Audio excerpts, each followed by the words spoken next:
Bom dia, pessoal. Bom dia a todos. Vamos lá? Hoje a gente vai falar um pouquinho sobre técnicas bem interessantes ligadas à embriologia, que é a técnica de inseminação artificial e fertilização in vitro, tá? Hoje a gente vai entender um pouquinho o que é que essas duas técnicas têm de diferentes, né? Como é que elas realmente funcionam. Geralmente, quando a gente fala, a maior parte da população associa muito essas técnicas a seres humanos, mas não é restritivo à nossa espécie, né? Inclusive, a inseminação artificial em animais também é um ramo bem produtivo, tá? Então, hoje a gente vai falar sobre reprodução assistida. O que é a reprodução assistida? São técnicas de reprodução que precisam de apoio laboratorial, que precisam de apoio especializado, né, de apoio médico. A gente tem dois tipos diferentes de técnicas de reprodução assistida: a fertilização in vitro e a inseminação artificial. O que essas duas técnicas diferem? No caso da fertilização in vitro, é uma técnica de reprodução assistida em que ocorre em laboratório, né? Então, lá na plaquinha de Petri, a gente coloca os ovócitos dois, depois coloca os espermatozoides, e aí forma alguns embriões, né, nessas placas, e esses pré-embriões, eles são transplantados, eles são transferidos para a cavidade uterina materna quando eles estão numa forma apropriada, tá? Então, no caso da fertilização in vitro, a fecundação ocorre fora do corpo materno, e esses pré-embriões depois são transferidos para o corpo da mãe. No caso da inseminação artificial, é um pouquinho diferente. Por quê? Porque ele consiste no depósito de esperma no aparelho reprodutor feminino. Então, é uma injeção que vai levar os espermatozoides até as trompas de falópio, tentando diminuir, assim, a distância, né, que eles teriam que percorrer. Isso acontece, por exemplo, quando os espermatozoides não têm muita mobilidade, quando tem, né, alguma falha nesse processo natural. E aí, colocando eles diretamente na trompa de falópio, diminui-se a distância entre o ovócito e o espermatozoide, e isso pode facilitar a fecundação. Depois que o embriãozinho for fecundado, né, ou que o ovócito for fecundado, e aí o embriãozinho se forma e vai se colocar lá no útero materno. Ao fazer a inseminação artificial, é claro, nas duas técnicas, né, como são processos artificiais, no caso das mulheres que passam por esses procedimentos, elas precisam ter uma série de cuidados nos primeiros momentos para evitar que esse embrião se movimente muito dentro do útero, né? Então, é aconselhado ficar de repouso, né? Ficar deitado um tempo, para facilitar essa aderência do embrião ao útero, tá certo? Quais são as vantagens? Por que essas técnicas elas têm sido amplamente usadas para resolver problemas de casais, por exemplo, que não têm facilidade de engravidar pelos métodos tradicionais? E por que essas técnicas são tão usadas na reprodução de animais? Né? Com certeza vocês já devem ter ouvido falar sobre isso. Reprodução de bovinos, de equinos, né? Cavalos de raça, bois de raças diferenciadas. Então, por que ela é usada? No caso dos animais, para a utilização de reprodutores superiores. Então, por exemplo, eu tenho um cavalo de raça e eu posso vender o sêmen desse cavalo, né? Antes a gente se fazia muito a venda da cobertura, então se levava o animal para cobrir, se chama assim, né? Cobrir a égua de uma determinada pessoa para garantir que os filhotes fossem de um nível superior. Então, a utilização de reprodutores superiores, a diminuição do período de estação de monta, né, que é esse período reprodutivo, em que eles tinham que ficar, né, livres para acasalar, enfim, para cruzar. Menores custos do que a monta natural, porque você tem que trazer o animal, deixar ele um tempo, enfim.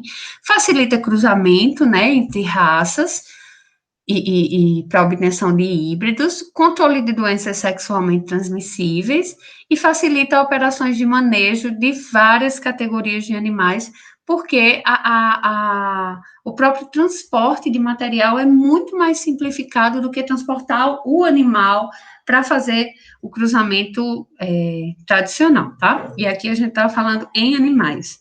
Eu vou colocar para vocês aqui, para a gente falar um pouquinho sobre os bovinos, né?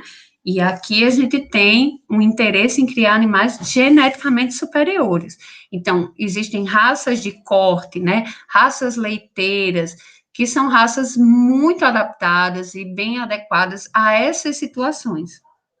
E assim, também realização de programas de melhoramento de touros jovens, reduzindo o intervalo de gerações. Então, às vezes, você tem que esperar 4, 5 gerações para ter um animal realmente geneticamente diferente, e esse tempo pode ser encurtado através da inseminação artificial, com a escolha, né, do doador.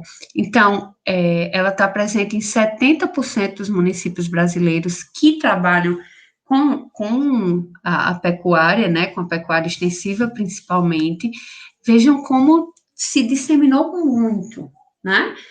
Então, ontem eu pedi que vocês pesquisassem um pouco sobre essa temática, né, valores de mercado, e é bastante caro algumas injeções, não sei se eu posso chamar de injeções, né, seringas grandes, com alguma quantidade de sêmen desses animais, podem custar aí 5 mil, 10 mil, 15 mil reais. Então, é um mercado que é economicamente bem viável, né? Isso faz com que o Brasil deve comercializar mais de 20 milhões de doses de sêmen em 2020, valorizando o rebanho nacional e difundindo mais essa técnica. Que técnica? Da inseminação artificial.